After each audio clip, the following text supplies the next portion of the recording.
Welcome back to Nick Lenz. Just got my corner classic, that's non-classics.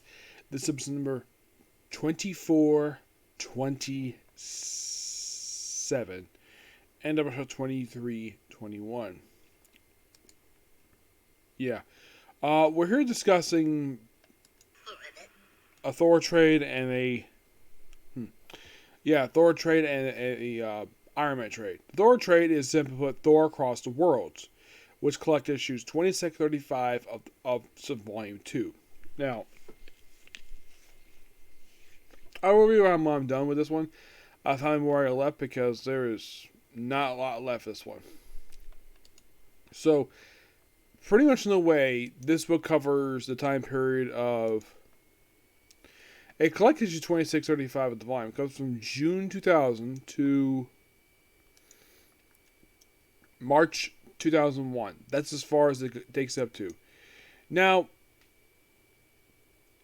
with these issues in particular, now the first issue, the first couple issues, he's taking on Zori Man. And then, like, the very next, after basically the first couple issues, takes on the Wrecking Crew. It also takes on Malik of the Curse.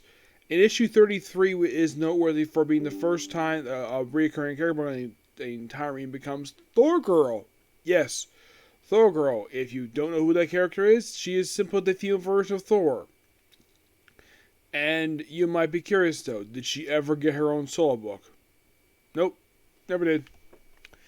Yeah, she had been a recurring character in the book at the point, so...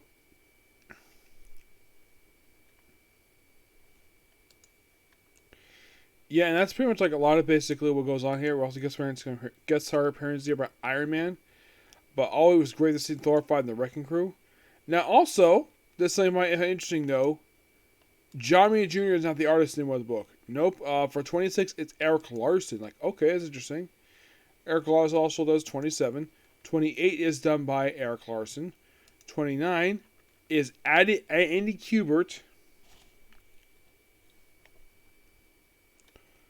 We also first friends of someone named Nevlasek, who's basically a recurring character, especially with this book. Yeah, it appears like 9 issues, and that was it for her. Odin is basically his Odin sleeve now. Yep. And I'm not going to discuss 30 because that's maximum security, so skip over that one.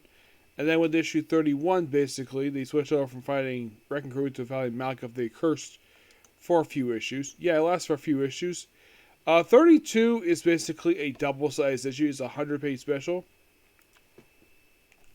Now, the thing with this book is, it's the 100-page monsters. It's about a regular story plus with a bunch of reprints. And these reprints are from these following Thor comics.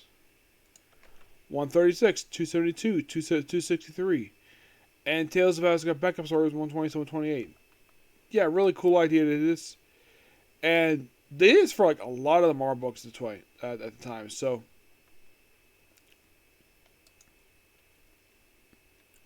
yeah, then 33 is the first appearance of Thor Girl. We also first appearance of a version of Gladiator. No, it's not Second Fix Gladiator. Oh no, he's from Ultimate Future. From Earth 3515. Basically, he's from Ultimate Future where Thor took over the world. And yeah, he's here fighting him. He works with Zorko the Tomorrow Man. Yep. And it lasts for about 3 issues, and then we're done with the story arc. Yeah, and then we have, with 35, we have sort of Key Kincaid, who's actually just basically a fake version of him, who was supposedly a Scourge Execution, but not really him at all. But these issues are really, really good. And I'm going to give this book, basically, these issues, a 9.5 out of 10.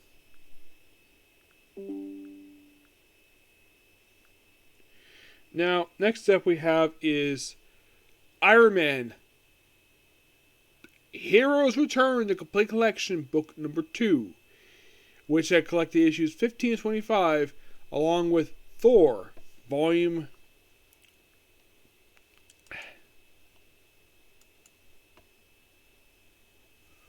It was Thor, volume 2 issues, I think it was like 16, 17.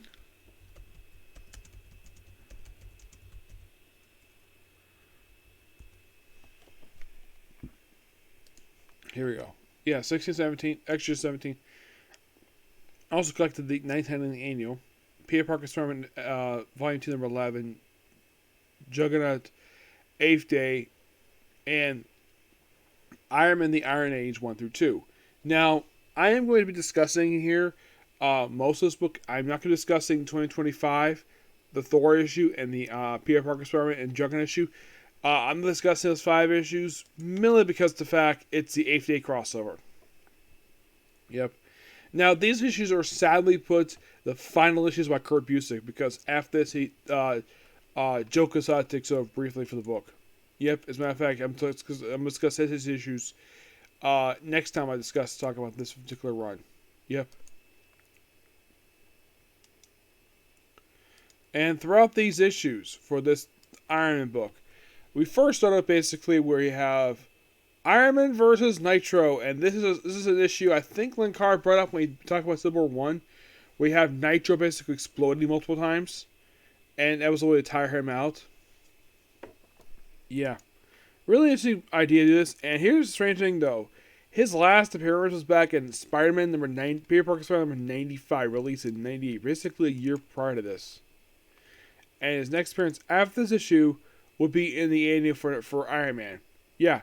Which they kill off the character Nefarious, and first appearance of Gina Carisi, who's just a one-shot character. The ending itself was really good, and it's done by Kurt Busiek and Joe Casey, art by Terry Shoemaker. Really cool book. I personally loved it.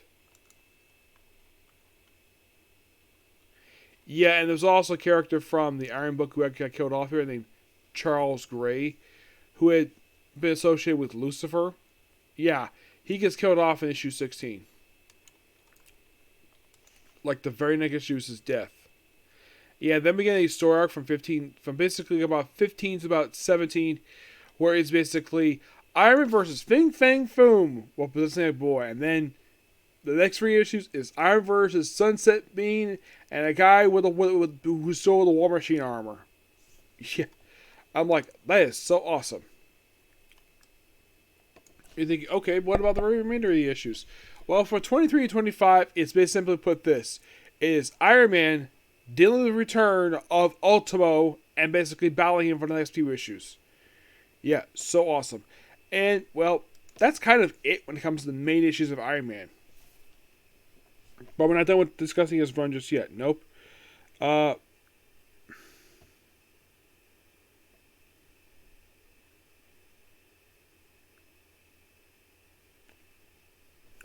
Next we have is the Iron Age, which is the only other thing Kurt Busiek worked on when it comes to Iron Man. Yep.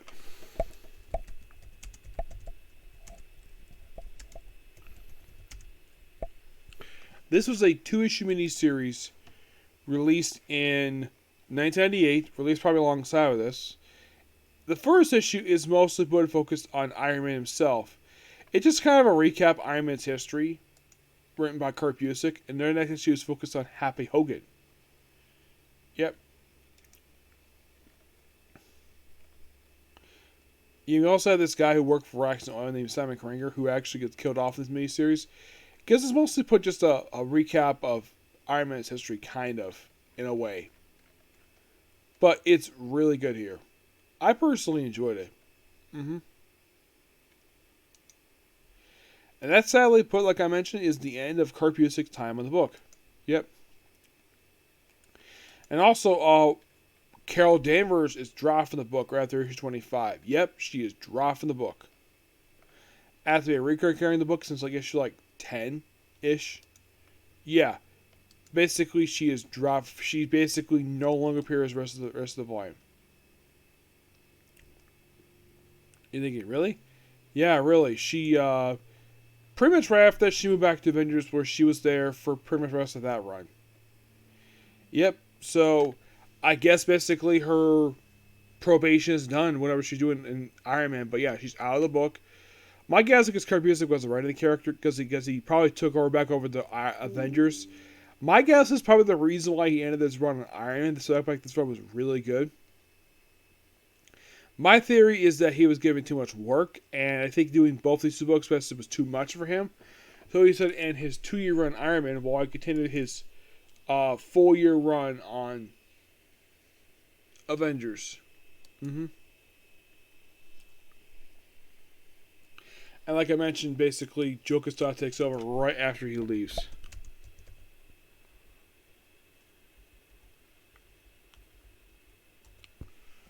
Yeah, Kurt Busiek basically would take over like right after he leaves. Now his Marvel work basically like, yeah, he actually would come back to Iron Man for one off issue in 2022.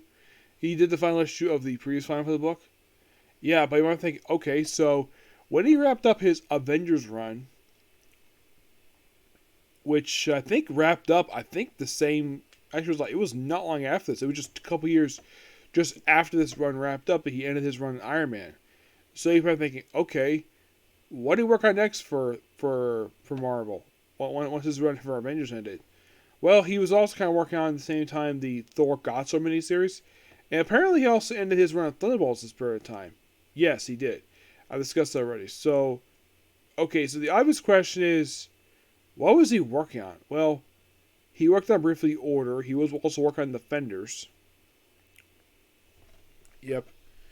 But I think once he ended his run on Avengers and Defenders and the Order, I think he left Marvel. Yes, I think he did. I think he left Marvel after a several-year stint. Did he go back to DC? You might be asking. Yes, he went back to DC to work on the series Power Company. Actually, he was working at the same time this one, but yeah, he worked at Power Company. And then after he was at the Power Company, he later did, of course, he also worked in JLA/Avengers, which he probably worked in the book. But, excuse me, then he started doing Astro City, which he did the series on and off for years. Oh my gosh. Which he had been doing for a while, and my guess is because he was working on this same period of time, so that's probably the reason why he ended his run Iron Man. But this book was really good to him. Who knows how it's going to be when we have Joe Cassette take over the book. Only for a brief story arc. And then he leaves. Yep. Will I see you guys in the next Summer Corner? No, it'll be a future one. But it will not be this one. Okay, so that's episode of you. Next episode is going to be 2 more Comic Corners, and it's on to Bleach. Okay, next view. Bye.